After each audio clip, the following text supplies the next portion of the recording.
students, I am going to explain chapter 5, The Happy Prince, is written by Oscar Wilde. Firstly, I will explain the summary of this chapter, The Happy Prince. The Happy Prince was a beautiful statue. He was covered with gold.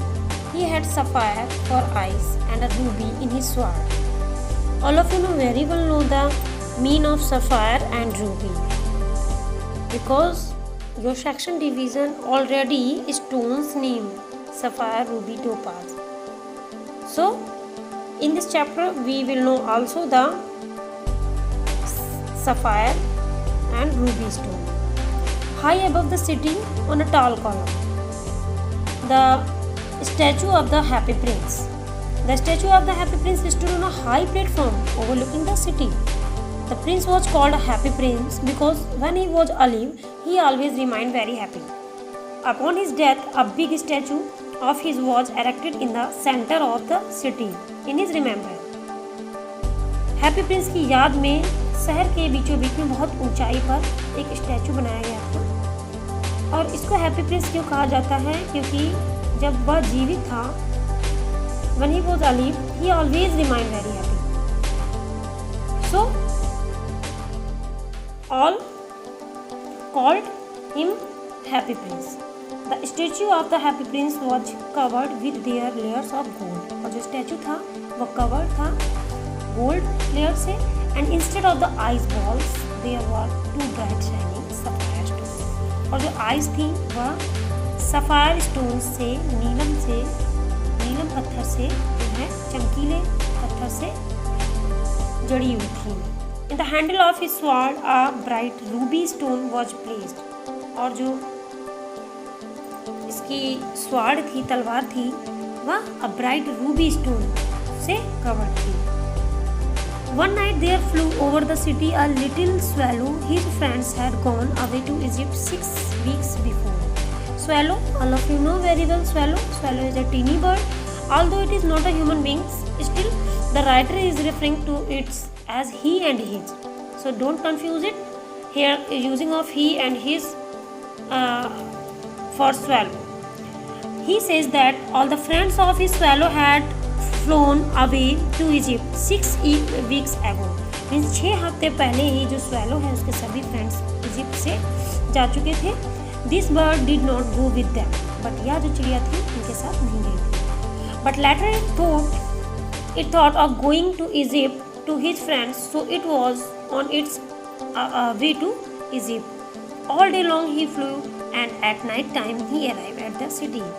All day long, in full day, the bird kept on flying on its way to Egypt, and at night he reached the city of the Happy Prince. Where the swallow reached? Give the answer. Where swallow reached? The city of the Happy Prince. It wanted to stay somewhere for the night. It thinks upon where to stay at night. The bird says that hopefully the city has made some arrangements for it to stay. Obviously the bird does not mean what is the saying. He can say that properly the bird is being humorous. But Happy Prince, just between the feet of the Happy Prince, he said, I have a golden bedroom. He said softly to himself as he looked round, and he prepared to go to sleep. रात हो जाने के कारण जो swallow चिड़िया थी वह happy Prince के स्टैचू के पास आकर रुकी और उसने क्या देखा? अब गोल्डन बेडरूम, कि उसके पास तो एक ऐसा बेडरूम है जो गोल्डन है, यानी कि सोने से बना हुआ है.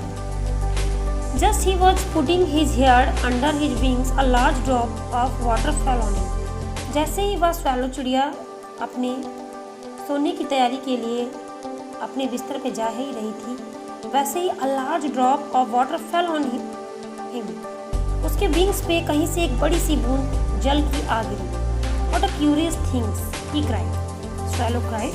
What a curious thinking. There is not a single cloud in the sky. The stars are quite clear and bright, and yet it is raining. आसमान की ओर देखते हुए स्वैलो ने कहा कि आसमान तो साफ है. The stars are quite clear and bright. क्योंकि सभी तारे जो हैं वह साफ दिखाई दे रहे हैं और चमक रहे हैं. Yet it is raining. फिर भी बारिश हो रही है. देन अनदर ड्रॉप है, मीन्स एन अदर ड्रॉप है, या जो बूंद मुझ पे गिरी है कहीं और से है। What is the use of the statue if it can not keep the rain out, he said, उसने कहा स्टैचू से, I must look for a good chimney pot, and he determined to fly away, looked up and saw, what did he see, उसने उड़ते हुए statue के चारों तरफ उड़ते हुए देखा चिमनी की रोशनी से, और जब उसने यह देखा then he feel very sorrowful and feeling very bad, so what did he see, उसने यह क्या देखा, the eyes of the happy prince were filled with tears, ये जो हैप्पी प्रिंस है, जो एक स्टैचू है, उसकी आईज जो है वर फिल्ड विथ टीयर्स, वह आंसू से भरी हुई है, and tears were running down his golden cheeks, और जो टीयर्स है वह बराबर रनिंग आ रहे हैं हिज गोल्डन चीक्स, उसके सुनहरे गालों पे, his face was so beautiful, उसका चेहरा बहुत ही सुंदर है, in the moon light that little swallow was filled with pity, और जो चांद की रोशनी में, चांद की चांदनी में वह जो भी रोशनी से देख पा रहा है, स्वेलो जो उसे देख पा रही है, वह सब यह देख कर उसका जो मन है वॉज फिल्ड विथ पिटी, बहुत ही भावुक हो गया है, और हृदय जो है वह दया से भर गया है। Who are you? He said. Swallow said, the happy prince. Who are you? I am the happy prince. And then the happy prince answered that I am happy prince.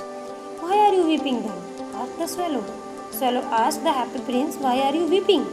Then he said, you have quite drenched me, and with your weeping swallowed very disturbed to seeing the tears. You have quite drenched me. Then happy prince answered, given when I was alive, जब मैं जीवित था, and had a human heart, और मेरे पास एक मानव का दिल था, answer the statue, ये सारे आंसर कौन दे रहा है, स्टैचू, इसका हैप्पी प्रिंस का, I did not know what tears were, for I lived in the palace, मैं नहीं जानता था what tears, कि tears क्या होते हैं, क्या थे, for I lived in the palace, because I lived in the palace, मैं एक राजमहल में रहता था, एक भवन में रहता था, where sorrow is not allowed to enter, जहाँ किसी भी प्रकार का दुख के आने की मात्र की किसी भी दशा में अनुमति नहीं थी। My courtiers called me the happy prince, और इसलिए मेरे सारे दरबारी मुझे जो है हैप्पी प्रिंस के नाम से जानते थे। And happy indeed I was, और मेरा जो indeed है, I was indeed with happy, so I lived and so I died, and now that I am dead, और जब मैं अब नहीं हूँ, जब मैं अब जीवित नहीं हूँ, they have set me up here so high, तो मुझे यहाँ बहुत ऊंचाई पर लाकर खड़ा कर दिया गया है, सेट कर दिया गया है, that I can see the ugliness and all the misery of the city, तब मैं अपने इस शहर को बहुत ऊंचाई से देखता हूँ, इस शहर को देखकर मुझे बहुत दुख होता है, and though my heart is made of lead, yet I cannot choose but weep, और जो मेरा यह हृदय है, जो इस शरीर में है, वह किसी भी प्रकार का कोई भी कार्य नहीं कर सकता है, क्योंकि मैं यहाँ एक स्टैचू के रूप में सिर्फ एक स्थान के रूप में एक स्थान ग्रहण करके खड़ा कर दिया गया हूँ। I can't choose but weep, मैं कुछ भी नहीं कर सकता हूँ, but only weep, मैं केवल और केवल रो सकता हूँ। Students, today I have explained only 2 pages of this chapter. In next video I will explain other pages of this chapter.